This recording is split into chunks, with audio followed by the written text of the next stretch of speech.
Good morning! Sa muli, nandito naman po tayo sa isang panibagong tutorial para sa ganito po na din. Tuloy ang ating panonood. Paki-subscribe naman po sa mga hindi pa nakasubscribe at sa mga nakasubscribe naman salamat at patuloy po tayo manood ng aking mga tutorial video. Tulad po dito na alam po makakatulong sa inyo pagdating ng araw. Ito po ay isang nangyari ko na ngayon lang. So, ituturo ko po sa inyo from yung measure hanggang pag-cut. Okay, let's start.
Dito na po ngayon ang ating pattern sa ating body.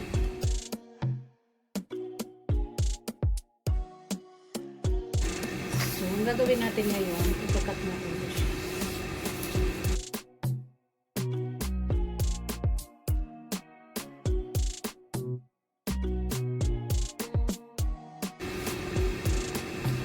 Tatanggalin po natin yung 1 inch.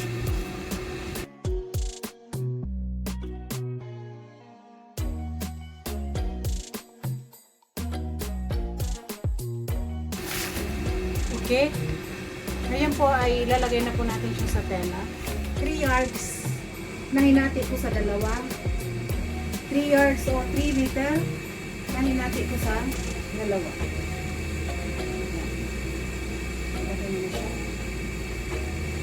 Okay, 3 meter or 3 yards na 60 triple web. So ngayon, ang gagawin natin,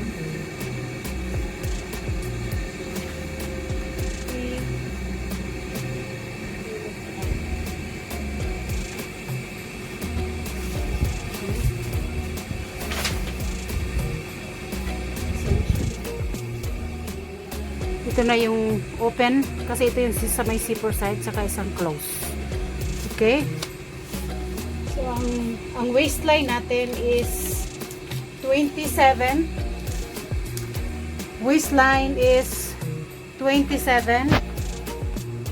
So gagawin po natin divided by 4. 27 divided by 4, 13 and a half, 7 and 3/4. 6 and 3/4. Ayan. Maglagay po tayo ng isa allowance na konti. So 7.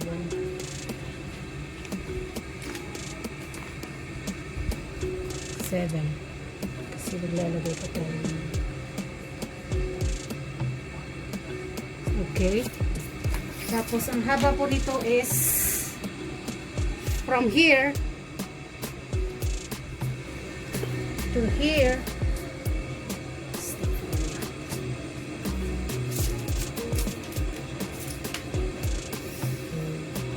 is 40 inches. Actually, 40 inches po ay napakahaba na niya. So, bahala na po kayo. So, ngayon ito ay 40. Ayan. Pag nagpukat po kayo, yung tip measure, ipupunta niyo doon sa tip. Para nakukuha niya yung balance.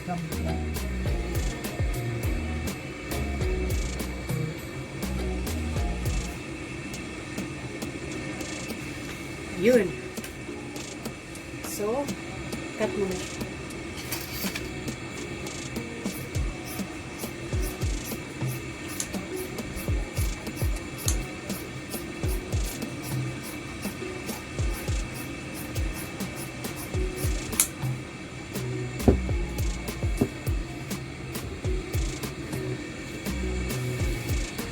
I-cut na rin natin ito.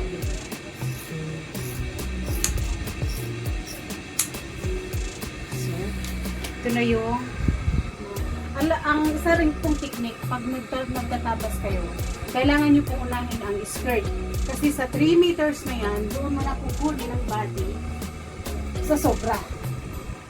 Okay, ito na yung sobra, yan ka na kukuha ng body, huwag ka na kukuha sa saan pa man. Kaya 3 meters is enough na sa mga mini gowns, mini dress. So reserve po natin to para i-attach natin mamaya. Kuha na po tayo nito yung mga tinabasan. Okay, dito na tayo kukuha nito. Tinabas natin ng mga ito. Okay. Pag maganda na po ang tela, no need na po yung mga pampatigas na ano.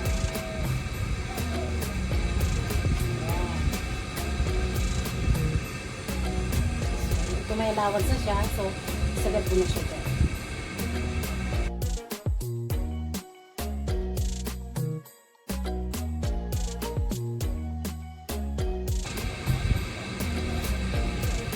Sa neckline naman po, depende naman sa'yo. Actually mamaya, ikakat ko siya. Pag ginawa mo siyang tube, gaganyan mo lang siya. So pag gagawin mo siyang tube,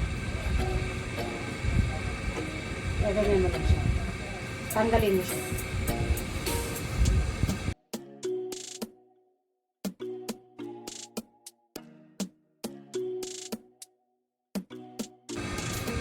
Dito kayo ng allowance. Ito, wala na ako dito allowance.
sa backside. Maglalagay tayo ng allowance dito. Yung backside hanggang dito lang siya kasi babablas ko siya. So almost the same lang naman po. Kaya lang, hindi mo na siya ikakat pag sa likod. Hindi mo na siya ikakat. Maglagay ka na lang ng bago.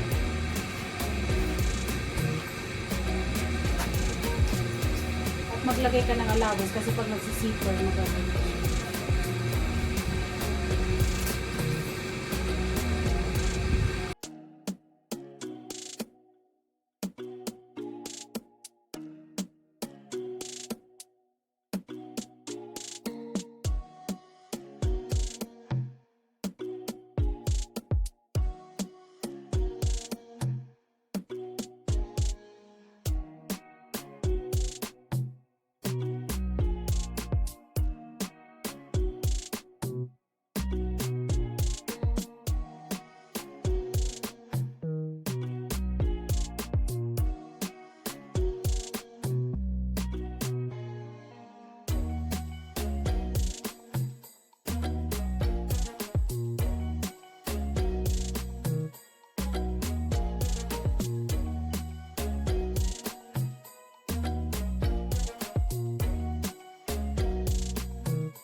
Back and front.